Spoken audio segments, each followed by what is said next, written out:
오늘 나누실 하나님 말씀은 이사야 35장 1절로 10절까지의 말씀입니다. 이사야 35장 1절로 10절까지의 말씀입니다. 함께 교독하시겠습니다. 광야와 메마른 땅이 기뻐하며 사막이 백합화같이 피어 즐거워하며 무성하게 피어 기쁜 노래로 즐거워하며 레바논의 영광과 갈멜과 사론의 아름다움을 얻을 것이라. 그것들이 여호와의 영광 곧 우리 하나님의 아름다움을 보리로다. 너희는 약한 손을 강하게 하며 떨리는 무릎을 굳게 하며 겁내는 자들에게 이르기를 굳세어라, 두려워하지 말라. 보라, 너희 하나님이 오사 보복하시며 갚아주실 것이라. 하나님이 오사 너희를 구하시리라 하라. 그때에 맹인의 눈이 밝을 것이며 못 듣는 사람의 귀가 열릴 것이며 그때에 저는 자는 사슴같이 뛸 것이며 말 못하는 자의 혀는 노래하리니 이는 광야에서 물이 솟겠고 사막에서 시내가 흐를 것임이라. 뜨거운 사막이 변하여 못이 될 것이며 메마른 땅이 변하여 원천이 될 것이며 승냥이의 눕던 곳에 풀과 갈대와 부들이 날 것이며 거기에 대로가 있어 그 길을 거룩한 길이라 일컫는 바 되리니 못한 자는 지나가지 못하겠고 오직 구속함을 입은 자들을 위하여 있게 될 것이라.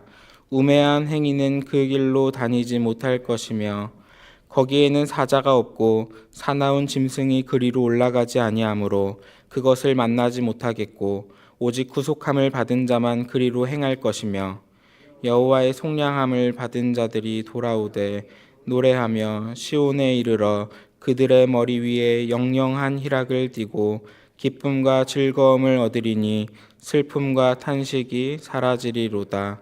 아멘. 영국 런던 브리티시 박물관에 가면 라기스 부조라는 것이 있습니다. 라기스 부조는 기원전 700년경 제작된 석회암 벽조각입니다. 아수르의 왕 사네립이 남유다를 침공하는 사건, 특별히 남유다의 라기스라는 요새를 함락시키는 장면이 파노라마 형식으로 그려져 있습니다. 당시 남유다의 왕 히스기야는 아수르의 반기를 들고 조공을 거부하였고 사네립은 대군을 이끌고 남유다를 침공하였습니다. 라기스는 예루살렘으로 가는 길목을 지키는 남유다의 요새였기 때문에 아수르가 반드시 점령해야 하는 전략적 요충지였습니다. 아수르는 라기스를 점령하였고 예루살렘을 포위하며 남유다 백성들의 코앞에 닥쳐왔습니다. 남유다 백성들은 포위된 예루살렘 안에서 공포와 절망에 빠지게 됩니다. 아수르 군대는 남유다의 성읍들을 파괴하였고 유다의 비옥한 땅은 오늘 본문처럼 광야와 같이 변해버린 상황입니다. 이런 절망적인 상황에서 선포되는 이사야 35장은 단순한 위로 혹은 비유가 아닙니다. 숨막히는 심판과 공포의 한복판에서 하나님은 이사야의 입을 통해서 하나님의 영광을 보이십니다. 오늘 본문을 통해 황폐한 광야에서 임하시는 하나님의 영광을 목격하기를 소망합니다. 본문 1절과 2절입니다. 광야와 메마른 땅이 기뻐하며 사막이 백합화같이 피어 즐거워하며 무성하게 피어 기쁜 노래로 즐거워하며 레바논의 영광과 갈멜과 사론의 아름다움을 얻을 것이라. 그것들이 여호와의 영광 곧 우리 하나님의 아름다움을 보리로다. 본문 1절의 주어는 사람이 아닙니다. 광야와 메마른 땅, 사막이 1절의 주어입니다. 오늘 말씀은 남유다의 황폐함을 표현하기 위해서 불모지에 해당하는 세 개의 단어를 모두 사용합니다. 광야와 메마른 땅, 사막은 더 심각한 불모의 상태를 표현합니다. 성경에서 이 단어들은 죽음, 저주, 결핍의 상징입니다. 마치 앞선 이사야 34장에 나오는 심판받은 에돔의 모습과 같습니다. 그런데 오늘 본문에서 광야와 메마른 땅 사막이 기뻐하고 즐거워합니다. 어떻게 이런 일이 가능합니까? 2절을 보면 이 기쁨을 구체적으로 표현하기 위해서 세 개의 지명이 사용되고 있습니다. 레바논의 영광은 북쪽의 거대한 산맥과 같은 웅장한 백향목 숲입니다. 갈멜과 사론의 아름다움에서 갈멜은 하나님의 포도원이라는 뜻입니다. 갈멜은 비옥한 과수원과 풍성한 소출을 상징합니다. 사론은 지중해 연안의 넓은 평야 지역으로 봄이 되면 수선화와 붉은 꽃들이 끝없이 펼쳐지는 평야입니다. 하나님은 광야와 메마른 땅 사막이 울창한 숲과 비옥한 과수원처럼 꽃이 만발한 평야처럼 변화된다고 선포하십니다.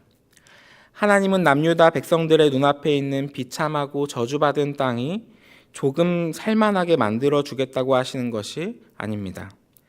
단순히 더 좋아지는 수준이 아니라 최고의 장소가 되는 것입니다. 이것은 기적 같은 일입니다. 어떻게 이런 일이 가능하겠습니까? 2절 하반절에 보시면 그것들이 여호와의 영광 곧 우리 하나님의 아름다움을 보기 때문입니다. 사막에 물을 뿌려서가 아니라 비료를 뿌렸기 때문도 아닙니다. 단지 황폐한 그 땅에 하나님이 임재하셨기 때문입니다. 창조주 하나님께서 밟으시는 그 땅이 어디든지 에덴으로 변화합니다. 단순히 더 좋아지는 수준이 아니라 하나님이 계신 현장에서 완벽한 재창조가 일어나는 것입니다. 그곳이 바로 영광의 현장입니다.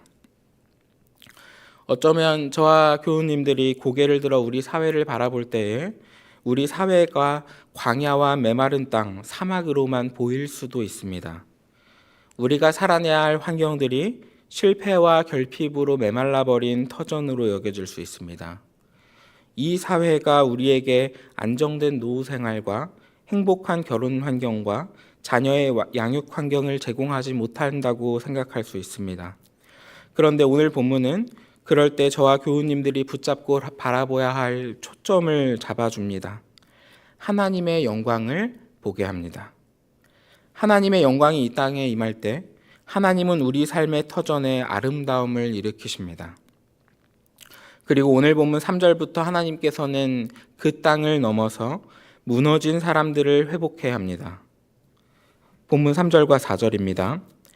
너희는 약한 손을 강하게 하며 떨리는 무릎을 굳게 하며 겁내는 자들에게 이르기를 굳세어라 두려워하지 말라 보라 너희 하나님이 오사 보복하시며 갚아주실 것이라 하나님이 오사 너희를 구하시리라 하라. 오늘 본문은 끝없는 절망에 빠져있는 무너진 사람을 조명합니다. 3절에 나오는 약한 손과 떨리는 무릎은 몸이 아프거나 추위에 떠는 모습이 아닙니다. 약한 손과 떨리는 무릎은 아수르의 잔혹한 고문과 살육을 목격하고 도망쳐 나온 남유다 백성들의 공포 반응입니다. 생사를 오가는 전쟁터에서 전우의 죽음을 지켜보기만 했던 무력함에 떨려오는 외상 후 스트레스 장애입니다. 손은 힘을 잃어 살아갈 의욕을 잃어버렸고 무릎은 서로 부딪힐 정도로 떨립니다. 4절에 나오는 겁내는 자들은 히브리어 원어의 표현을 보면 마음이 조급한 자들 혹은 심장박동이 빨리 뛰는 사람들로 해석할 수 있습니다. 겁내는 자들이 단순히 감정적 두려움에 빠진 것이 아니라 아수르의 침공으로 인해 공포에 빠지고 심장이 미친 듯이 빨리 뛰는 심리적 공황장애에 빠진 것입니다. 아수르의 잔혹한 침공 소식 앞에 백성들은 마비가 되었습니다. 그런데 하나님은 이들에게 왜 믿음 없이 떠느냐 이렇게 책망하지 않습니다. 하나님은 공포에 마비된 사람들에게 여러 번 반복해서 명령하십니다. 3절에서는 약한 손을 강하게 하며 라고 명령하시고 4절에서는 굳세어라 두려워하지 말라고 명령합니다. 예루살렘을 둘러싼 강대한 아수르 군대를 눈앞에 두고서 황폐화된 유대 땅을 바라보면서 어떤 근거로 이 말씀에 용기를 얻을 수 있겠습니까? 용기를 주시는 하나님의 근거는 4절의 마지막 명령 보라에 있습니다. 보라 너희 하나님이 오사. 오늘 본문의 하나님은 멈추어 용기를 주시고 등을 떠미는 하나님이 아닙니다. 하나님이 오시는 목적은 두 가지로 첫째 보복하시고 둘째 갚아주십니다. 보복의 원어 낙함은 단순한 감정적인 복수가 아닙니다. 하나님의 보복은 법정에서 억울한 자의 원한을 풀어주고 정의를 바로 세우는 일입니다. 그리고 하나님의 보복은 대적에게는 심판이지만 핍박받는 성도에게는 구원이 됩니다. 억울함을 갚아주신다는 이 신학적 사실이 우리의 떨리는 무릎을 굳게 세우는 힘이 됩니다. 이제 남유다 백성에게 회복이 일어납니다. 본문 5절과 6절입니다.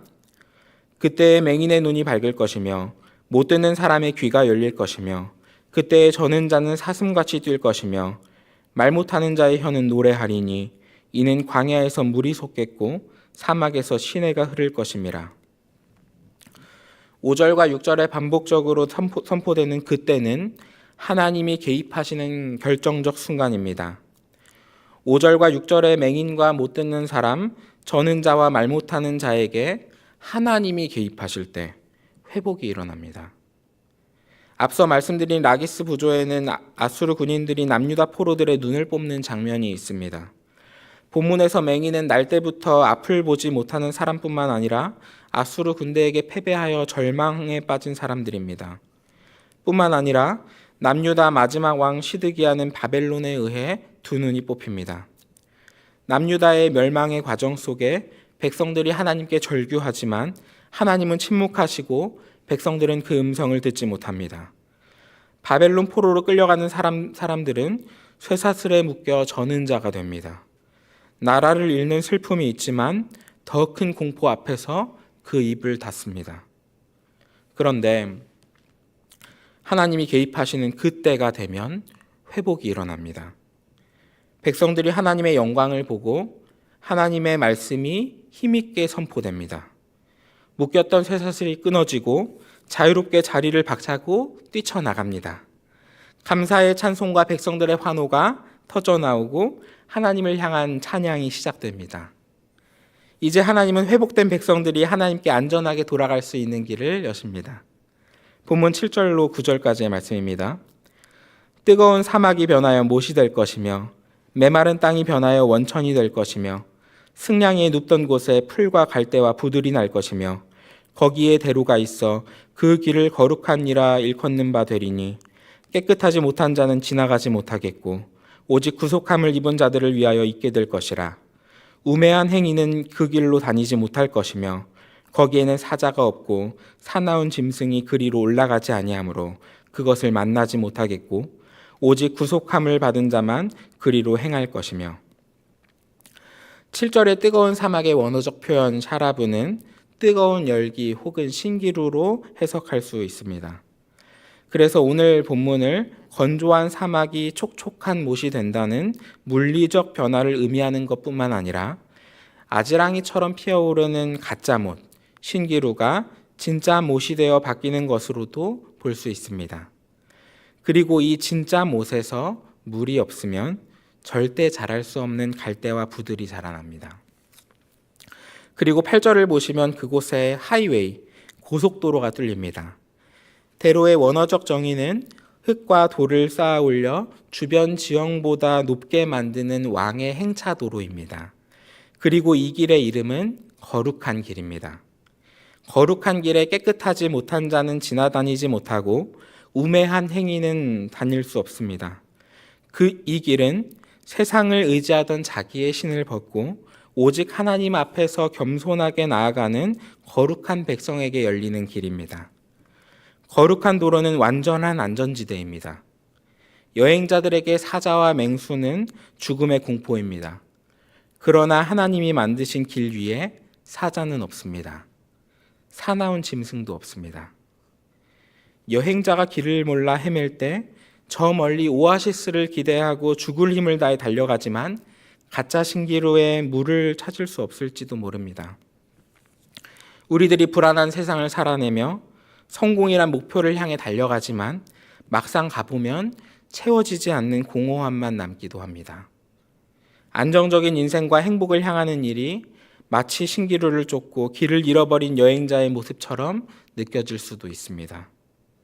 하지만 하나님께서 고속도로를 주실 때 이제 우리는 더 이상 길을 잃을 염려가 없습니다. 내 지능이나 감각으로 길을 찾아가는 것이 아니라 하나님이 붙들고 가시는 길이기 때문입니다. 그리고 이 길 끝에서 우리는 하나님의 집을 바라봅니다. 마지막 10절입니다. 여호와의 속량함을 받은 자들이 돌아오되 노래하며 시온에 이르러 그들의 머리 위에 영영한 희락을 띠고 기쁨과 즐거움을 얻으리니 슬픔과 탄식이 사라지리로다. 마지막 10절은 이 여행의 목적지를 보여줍니다. 여호와의 속량함을 받은 자들이 시온, 즉 하나님의 집으로 돌아옵니다. 그들의 모습은 머리 위에 영영한 희락을 띠고 있습니다. 머리 위에 영영한 희락이란 왕관을 쓰는 것입니다. 단순히 세상이 주는 기쁨과 즐거움을 얻는 것이 아닙니다. 세상의 기쁨은 잠시 있다가 사라지지만 하나님이 주시는 기쁨은 영원한 면류관이 되어 머리 위에 씌워집니다. 그 영광의 빛 앞에서 모든 슬픔과 탄식은 어둠이 빛을 피해 도망가듯 영원히 사라져버립니다. 이사야 35장은 죽음의 그늘에 서 있는 역사가 어떻게 하나님의 나라로 완성되는지를 보여주는 거대한 파노라마입니다. 런던 브리티시 박물관에 있는 라기스 부조처럼 저는 이 말씀을 통해서 하나님의 궁전에 가면 이 파노라마가 그림처럼 펼쳐져 있는 모습을 상상해 봅니다. 하나님이 개입하실 때 이사야 37장에선 남유다를 위협하던 아수르 군대가 하룻밤새 시체가 되고, 하나님이 개입하실 때 고레스 왕 원년의 바벨론 포로들에게 유대로 돌아가는 거룩한 길이 열립니다. 예수님이 성육신 하셨을 때 눈먼 자가 고침을 받고 앉은 뱅이가 일어나 걷게 됩니다. 하나님은 아수르의 위협과 같은 우리의 인생의 광야를 외면하지 않으시고 직접 찾아오십니다. 오셔서 환경을 바꾸시고 오셔서 우리를 고치십니다. 세상의 신기루를 진짜 샘물로 바꾸시고 공포에 떠는 우리의 손을 붙잡아 우리의 억울함을 갚아주십니다. 오셔서 길을 내십니다. 거룩하고 안전한 고속도로가 우리 앞에 펼쳐집니다. 이 거룩한 대로가 우리를 하나님의 나라로 인도합니다. 저와 교우님들도 거친 세상을 살아낼 때 두려움이라는 감정이 솟구칠 수 있습니다. 이 감정은 막연한 용기와 긍정으로 덮을 수 없습니다. 두려움은 감정이지만 믿음은 하나님의 영광을 보는 것에 근거합니다. 지금 눈에 보이는 광야의 황량함에 속지 마십시다. 세상이 보여주는 신기루 같은 가짜 희망에 속지 마십시다. 회복을 행하신 하나님께서 우리의 모든 억울함을 푸시고 우리의 모든 죄를 속량하시고 길을 열어주실 것입니다. 보라, 우리 하나님이 오사 보복하시고 갚아주신다는 약속을 붙잡으십시다. 세상과 구별된 거룩한 길 위로 우리의 신을 벗고 담대하게 발걸음을 내딛는 저와 교우님들 되기를 축원합니다. 그리고 마침내 예수님이 재림하시는 그때에 하나님은 우리의 억울함을 결코 잊지 않으시고 핍박받는 성도들을 하나님의 공의로 구원하실 것입니다. 그 길 끝에서 우리 모두에게 슬픔과 탄식이 사라지고 영원한 기쁨의 면류관을 쓰게 될 것입니다. 기도하시겠습니다. 전능하신 하나님, 오늘 말씀을 통해 광야가 끝이 아니라 하나님의 영광이 시작되는 곳임을 깨닫게 하시니 감사합니다. 때로는 주위를 둘러볼 때 메마른 사막만 보이고 사나운 짐승의 위협 앞에 두려워 떨 때가 있습니다. 세상이 보여주는 희망을 쫓아 발걸음 내딛기도 합니다. 그러나 주님, 오늘 우리가 눈을 들어 임재하시는 하나님의 영광을 바라보기를 소망합니다. 가짜 신기루에 우리 시선을 빼앗기지 않게 도우시고 진짜 샘물로 우리의 목마름을 채워 주시옵소서. 우리 인생의 광야에서 어디로 갈지 몰라 헤맬 때 거룩한 길로 인도하여 주시고 거룩한 길 앞에서 세상의 방식과 속임수라는 신을 벗고 그 길 위로 나아가길 원합니다. 비록 우리의 지혜가 부족하고 연약할지라도 우리를 붙잡으시고 동행하여 주시옵소서. 마침내 하나님의 나라 시온에 이를 때 영영한 희락을 머리에 쓰고 영원한 기쁨과 즐거움을 얻게 하시고 모든 아픔과 슬픔, 탄식에서 건져 주시옵소서. 거룩한 길 끝에서 우리를 품어주실 주님을 고대하며 예수님의 이름으로 기도드립니다. 아멘.